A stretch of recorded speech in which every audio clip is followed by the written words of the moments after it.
السلام علیکم ورحمۃ اللہ وبرکاتہ، کیسے ہیں آپ سب؟ امید ہے مان و صحت کی بہترین حالت میں ہوں گے۔ اللہ سے دعا ہے آپ کو اور آپ کے پیاروں کو اپنے حفظ و امان میں رکھیں، تمام مشکلات تمام پریشانیاں اپنی رحمت سے اللہ پاک دور فرما دیں، تمام بیماروں کو بہترین درجے کی شفائی کاملات عطا فرمائیں، اور اللہ تعالی ہمارے گزر جانے والوں پر بھی اپنی رحمت اور مغفرت کا معاملہ کریں، آمین ثم آمین۔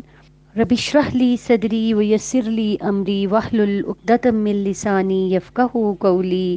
ربی زدنی علما وتوفیقی عملا، ربی یسر ولا تؤثر وتمم بالخیر وبک نستعین یا ارحم الراحمین۔ نحمدہ ونصلی علی رسولہ الکریم، اما بعد، اعوذ باللہ من الشیطان الرجیم، بسم اللہ الرحمن الرحیم۔ آج جن صحابیہ کے بارے میں ہم بات کریں گے وہ ہیں سیدہ ام رافع رضی اللہ عنہا، رسول اللہ صلی اللہ علیہ وآلہ وسلم کی کنیز، نام سلمہ، کنیت ام رافع، اور خاوند کا نام ابو رافع تھا۔ یہ رسول اللہ صلی اللہ علیہ وآلہ وسلم کی کنیز تھیں اور ان کا خاوند آپ صلی اللہ علیہ وآلہ وسلم کا غلام تھا۔ اس سے بڑھ کر ان دونوں کے لیے کیا شرف ہو سکتا ہے کہ ان دونوں میاں بیوی کو سید البشر صلی اللہ علیہ وآلہ وسلم کی خدمت کا اعزاز حاصل ہوا۔ انہوں نے نبی کریم صلی اللہ علیہ وآلہ وسلم کی خدمت کرنے کی سعادت حاصل کی اور ان کو حبیب کبریا صلی اللہ علیہ وآلہ وسلم کا قرب نصیب ہوا۔ سلمہ اور ان کے خاوند نے اس وقت اسلام قبول کر لیا تھا جب یہ دونوں رسول اللہ صلی اللہ علیہ وآلہ وسلم کے ساتھ مکہ معظمہ میں تھے، اور ان دونوں نے آفتاب ایمان کو طلوع ہوتے دیکھا تھا، اور یہ دونوں آفتاب ایمان کی گداز حرارت سے مستفیض ہوئے۔ دونوں نے قریش کی جانب سے اپنے حصے کی تکالیف برداشت کیں، اس لیے کہ ان دونوں نے اپنی زبان سے اللہ تعالیٰ کو رب العالمین کہہ دیا تھا اور قریش کو یہ گوارا نہ تھا۔ سلمہ رضی اللہ رسول اللہ صلی اللہ علیہ وآلہ وسلم اور آپ کے معزز اہل خانہ کی خدمت میں مصروف رہتی تھی اور ان کی غمی خوشی میں برابر کی شریک ہوتیں۔ اہل خانہ کی خوشحالی سے خوش ہوتیں، جب ان کو کوئی غم لاحق ہوتا تو یہ بھی غمگین ہو جاتیں۔ جب سیدہ خدیجہ رضی اللہ عنہا وضع حمل کی حالت میں ہوتی تو ام رافع رضی اللہ ان کی مدد کرتی۔ جب سیدہ فاطمہ الزہرا رضی اللہ نے جنم لیا تو ام رافع رضی اللہ نے بڑی جاں فشانی سے خدمت کا فریضہ سر انجام دیا۔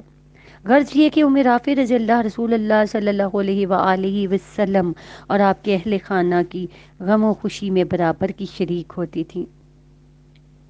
جب سلمہ رضی اللہ کو معلوم ہوا کہ رسول اللہ صلی اللہ علیہ وآلہ وسلم کے چچا حمزہ بن عبد المطلب نے اسلام قبول کر لیا تو یہ خبر سن کر وہ بہت زیادہ خوش ہوئیں، کیونکہ ان کے اسلام قبول کرنے سے مسلمانوں کو غلبہ اور سرفرازی حاصل ہوئی اور رسول اللہ صلی اللہ علیہ وآلہ وسلم کی قوت میں اضافہ ہوا۔ جب سیدنا حمزہ بن عبد المطلب کو پتہ چلا کہ قریش کے بدبخت ابو الحکم بن حشام جو ابو جہل کے نام سے مشہور ہے اس نے میرے بھائی کے بیٹے کو گالی دی ہے، تو سیدنا حمزہ غضبناک ہو کر ابو جہل کے پاس گئے۔ وہ حرم میں قریش کی ایک مجلس میں بیٹھا ہوا تھا۔ سیدنا حمزہ کے ہاتھ میں کمان تھی، جاتے ہی پورے زور سے وہ اس کی پیشانی پہ دے ماری، جس سے اس کا چہرہ بڑی بری طرح زخمی ہو گیا۔ بڑے غصے سے کہا، تم میرے بھائی کے بیٹے کو گالی دیتے ہو جبکہ میں بھی اس کے دین پہ ہوں؟ میرے جیتے جی کوئی اس کو کچھ کہے اور پھر بچ کے چلا جائے، یہ ممکن ہی نہیں۔ مجلس میں بیٹھے لوگوں نے اس کی مدد کرنا چاہی تو ابو جہل نے کہا، ابو ہمارا کو کچھ نہ کہنا، میں نے واقعی ہی اس کے بھتیجے کو گالی دی جس پر اسے طیش آ گیا۔ حقیقت میں ابھی حمزہ بن عبد المطلب نے باقاعدہ اسلام قبول نہیں کیا تھا، لیکن یہ واقعہ ان کے اسلام قبول کرنے کا سبب بن گیا۔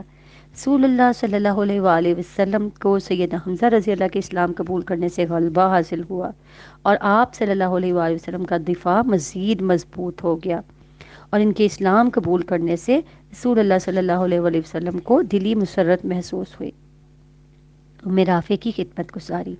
رسول پاک صلی اللہ علیہ وآلہ وسلم کو جب کبھی کوئی زخم آ جاتا تو سیدہ سلمہ رضی اللہ عنہ اس زخم کا علاج کرتی۔ سنن ترمذی کتاب الطب باب ماجہ 2054 اور سنن ابو ماجہ میں بھی 3502 نمبر حدیث موجود ہے۔ اور رسول اللہ صلی اللہ علیہ وسلم بھی ان کی مدد کیا کرتے۔ ایک دفعہ انہوں نے اپنے خاوند کے رویے کی رسول اللہ صلی اللہ علیہ وآلہ وسلم سے شکایت کی۔ رسول اللہ صلی اللہ علیہ وآلہ وسلم نے شکایت سن کر ابو رافع سے کہا کہ آئندہ تم اپنی بیوی کے ساتھ کبھی سختی سے پیش نہ آنا، اس کے ساتھ نرم رویہ اختیار کرنا۔ یہ تجھے اچھا مشورہ دیتی ہے، اے ابو رافع، اسے مارا نہ کرو۔ موجم کبیر طبرانی کی روایت ہے یہ۔ رسول اللہ صلی اللہ علیہ وآلہ وسلم ام رافع رضی اللہ کے موقف کی تائید کیا کرتے تھے، اس لیے کہ وہ حق پر ہوتی تھی، اور جو حق کا مددگار ہو وہی اس کا مستحق ہے کہ اس کے موقف کی تاکید کی جائے۔ تو اللہ سبحانہ تعالیٰ ام رافع ابو رافع دونوں پہ اپنی رحمت کی برکھا برسائے، اور ہمیں ان کی زندگیوں سے بہترین درجے کی ہدایت لینے کی توفیق اللہ تعالیٰ حاصل کرے۔ ہر صحابیہ کی زندگی سے ہمیں کوئی نہ کوئی چیز ایسی مل جاتی ہے جس کو ہم میں سے کوئی بھی اپنے ساتھ ریلیٹ، اپنے حالات کے ساتھ ریلیٹ کر سکتا ہے۔ تو اللہ تعالیٰ ہمیں توفیق دے، ہم بہترین سیکھیں، اور جو سیکھیں وہ آگے اپنے بچوں کو اور اپنے ارد گرد والوں کو ضرور سکھائیں۔ اپنا اور اپنے پیاروں کا خیال رکھیے گا۔ سبحانک اللہم و بحمدک، نشہد ان لا الہ الا انت، نستغفرک و نتوب الیک۔ السلام علیکم ورحمۃ اللہ وبرکاتہ۔